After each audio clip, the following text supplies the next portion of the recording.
जय शिवशंकर मित्रों, मैं हरीश पांडे आज एक नई सूचना लेकर प्रस्तुत हूँ। मित्रों, 30 अगस्त को श्री कृष्ण जन्माष्टमी है। यह एक ऐसा पर्व है जो पूरे भारतवर्ष में हर्षोल्लास के साथ मनाया जाता है। क्या आप जन्माष्टमी का व्रत रहते हैं?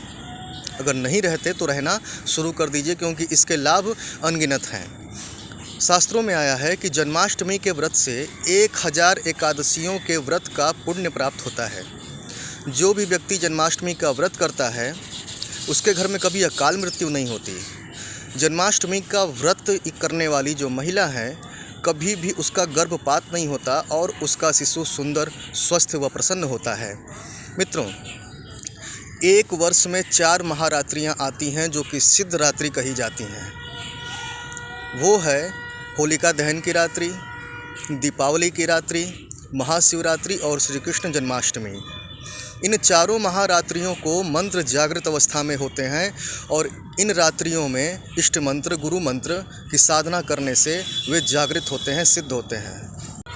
आपकी अनगिनत पीड़ाओं का निवारण होता है और मंत्र देवता के आशीर्वाद से आपका कल्याण होता है। इस रात्रि में हमें महामृत्युंजय मंत्र, अपना इष्ट मंत्र, गुरु मंत्र या जगदम्बा मंत्र अर्थात ऐं ह्रीं क्लीं चामुंडाय विच्चे इत्यादि का पर्याप्त संख्या में जप करना चाहिए।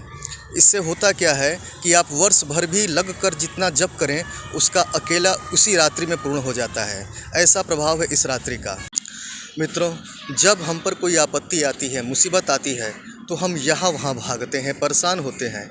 इसकी अपेक्षा हमें अपने घर में ही बैठकर धूप दीप जलाकर ईश्वर के नाम का जप करना चाहिए। हम जितना जप करेंगे मुसीबतें उतनी ही कटती चली जाएंगी।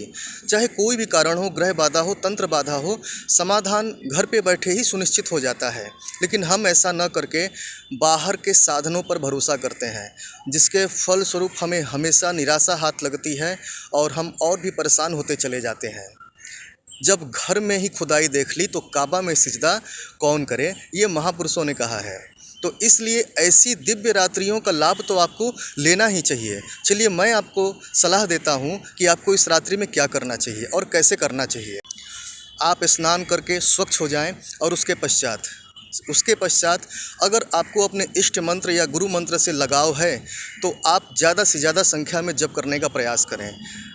11 माला, 21 माला, 51 माला, 101 माला, ठीक है।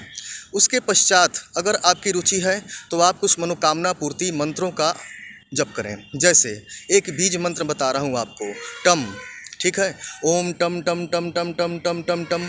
मैंने एक वीडियो में भी आपको इसके विषय में बतलाया था। ये आपत्ति निवारक बड़ा ही तीव्र मंत्र है। आप इसका 10 माला 20 माला जप कर लें, ठीक है। मैं एक और दूसरा शक्तिशाली बीज मंत्र बतलाता हूँ। अगर शनिदेव आपसे नाराज़ हैं, दूसरी बात, अगर आपके घर में कलह कलेश है, और तीसरी बात, अगर आपके लीवर फंक्शन में प्रॉब्लम है तो एक और बीज मंत्र है खम। ओम खम खम खम खम खम खम खम। इस प्रकार 10 माला इसकी कर लें, 20 माला इसकी कर लें। इस प्रकार से एक और मंत्र आपका तैयार हो गया। ये मंत्र भी जागृत हो जाएगा।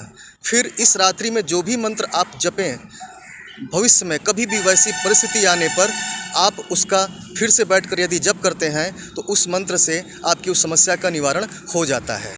जैसे जन्माष्टमी की रात्रि को ओम टम टम टम टम टम टम का 20 माला 30 माला जप कर लिया, अब वो मंत्र आपका जग गया। फिर कभी भी जीवन में मुसीबत आपत्ति आती है तो स्वच्छ होकर बैठकर 10 माला जप लें, फिर देखें कैसे प्रभाव पड़ता है। फिर ओम खम खम खम खम का जप कर लिया तो फिर कभी भी आपके घर में कलह कलेश हो या लीवर प्रॉब्लम हो जाए तो सामने आधा कटोरी जल लेकर बैठकर जप किया, उसे पी लिया या पीड़ित व्यक्ति को पिला दिया, लीवर फंक्शन में काफ़ी राहत पहुंच जाएगी, पाचन में काफ़ी राहत पहुंच जाएगी। घर में कलह कलेश हो रहा है तो आधे कटोरी जल को सामने रख करके ओम खम खम खम खम का 10 माला जप कर लिया और उसे घर में छिड़क दिया, प्रभाव पड़ जाएगा, ठीक है। और सबसे बड़ी बात, इष्ट मंत्र, गुरु मंत्र अर्थात भगवान नाम तो सबसे प्रभावशाली औषधि है। अगर आप इसका जप करते हैं तो तन मन को शीतलता प्राप्त होती है और बाधाएं भी जब आपके समक्ष आती हैं ना तो आपको हाथ जोड़कर नमन करती हैं। तो मित्रों, तैयार हो जाएं 30 अगस्त को श्री कृष्ण जन्माष्टमी की रात्रि में कुछ कर दिखाने के लिए, ठीक है।